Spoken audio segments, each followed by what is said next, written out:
നമുക്ക് ഈ വൈപ്പിൻ സംഭവത്തിൽ നിങ്ങൾ ചെയ്തത് ശരിയാണോ? നിങ്ങൾ എന്താ ചെയ്തത്?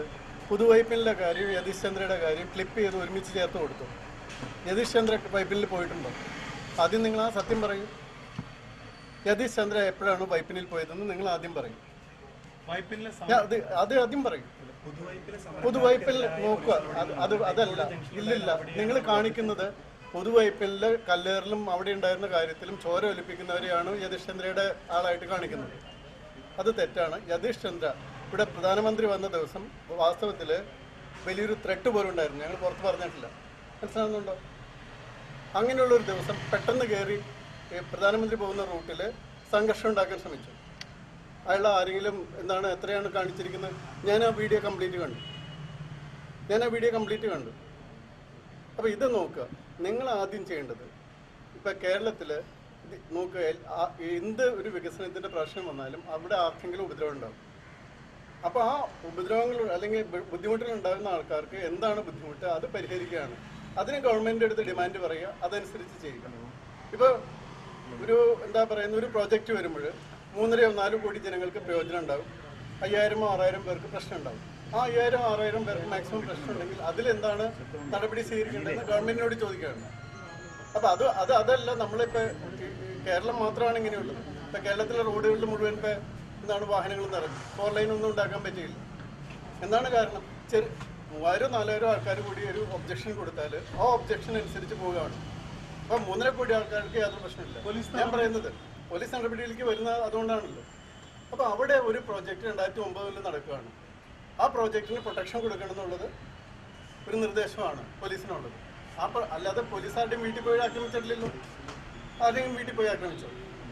പോലീസിന് അവിടെ പ്രൊട്ടക്ഷൻ നടത്തുന്നിടത്ത് പ്രശ്നം ഉണ്ടായാൽ പോലീസ് അത് പ്രൊട്ടക്ട് ചെയ്യും. ആ നടപടികൾ എടുത്തിട്ടുള്ളൂ. അപ്പോൾ ഇവിടെ യതീഷ് ചന്ദ്രയുടെ പേര് പറഞ്ഞ് നിങ്ങൾ അവിടുത്തെ ക്ലിപ്പിംഗ് കാണിച്ച് എങ്ങനെ ശരിയാകുന്നത്? യതീഷ് ചന്ദ്ര നഗരത്തിൽ ആളുകളെ സമരക്കാരെ നേരിട്ട രീതി ശരിയായിരുന്നു. യതീഷ് ചന്ദ്ര അന്ന് ചെയ്യേണ്ടത് അന്നത്തെ സിറ്റുവേഷൻ നോക്കണം. മോട്ടോർ ഗൈഡ് പ്രധാനമന്ത്രിയുടെ വരുന്ന റൂട്ടിൽ അതിൻ്റെ SPGക്കാരുടെ മുഴുവൻ ഇത് നടക്കുന്ന സമയത്ത് അയാൾക്ക് മാത്രമാണ് പെട്ടെന്ന് പോകേണ്ടി വന്നത്. അതൊരു മുൻകൂട്ടി പ്രഖ്യാപിച്ച സമരം പോലും ഇല്ലായിരുന്നു. അവിടെ ആളെ മാറ്റേണ്ടവർ. എന്തായിരുന്നു അന്നത്തെ ത്രെറ്റിനെ കുറിച്ച് സാർ സൂചിപ്പിച്ചിരുന്നത്? ആ ത്രെറ്റ് പ്രധാനമന്ത്രി ഇവിടെ വരുന്ന സമയത്ത് ഇവിടെ ഒരു ടെറർ വീഡിയോകളും ഉണ്ടായിരുന്നു. മനസ്സിലായോ? നമുക്ക് ആരും റിസ്ക് എടുക്കാൻ പറ്റില്ല. ശരിയാണോ അല്ലേന്നുള്ളതല്ലേ ഞാൻ പറഞ്ഞത്. അല്ല, ഇത്ര ക്രൂരമായി ഒരാളെ ആൾക്കാർ മർദ്ദിക്കുക എന്ന് പറയുന്നത് എന്ത് കാരണത്തിന്റെ പേരിലല്ലോ അത് ശരിയാണോ? ഞാൻ ചോദിക്കുന്നത് യതീഷ് ചന്ദ്രൻ മർദ്ദിച്ചതിന്റെ മാത്രം നിങ്ങളൊന്ന് കാണിക്കും. അപ്പൊ ഞാൻ പറഞ്ഞുതരാം.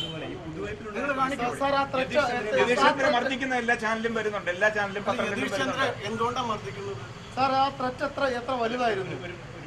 അതിൽ കൂടുതൽ ഡീറ്റെയിൽസ് പറയാൻ പറ്റില്ല. ഭീകരവാദി ആക്രമണം തന്നെയായിരുന്നു അത്.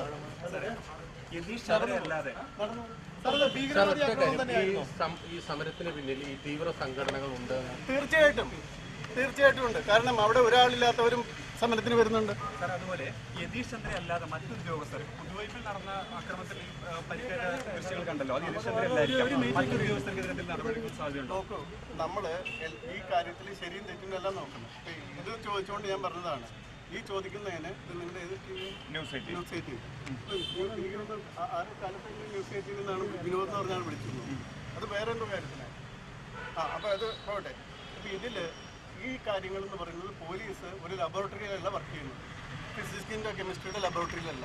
അപ്പോൾ പോലീസിന് ചില സമയത്ത് വളരെ കൃത്യമായിട്ട് ഒരാളെ പിടിച്ചു മാറ്റാനൊന്നും പറ്റില്ല. അപ്പോൾ അതുകൊണ്ട് കേട്ടോ. അപ്പോൾ അതുകൊണ്ട് അതിലെ ശരിയും തെറ്റൊക്കെ പിന്നീട് തീരുമാനിക്കാം. പക്ഷെ നിങ്ങൾ ചെയ്യേണ്ടത് ഈ കുറച്ച് ആൾക്കാർക്ക് വേണ്ടിയുള്ള എന്തെങ്കിലും ബുദ്ധിമുട്ടുണ്ടെങ്കിൽ ആ ബുദ്ധിമുട്ട് ഗവൺമെൻറ്റിൻ്റെ അടുത്ത് പ്രസൻറ്റ് ചെയ്ത് അവരെ മാറ്റുക. എന്നാണല്ലോ ഗവൺമെൻറ് മീറ്റിങ്ങുകൾ വയ്ക്കുന്നത്. അതല്ലാതെ കേരളത്തിൽ ഒരു വികസനം പറ്റില്ല എന്ന് പറഞ്ഞാൽ എന്ത് ചെയ്യും?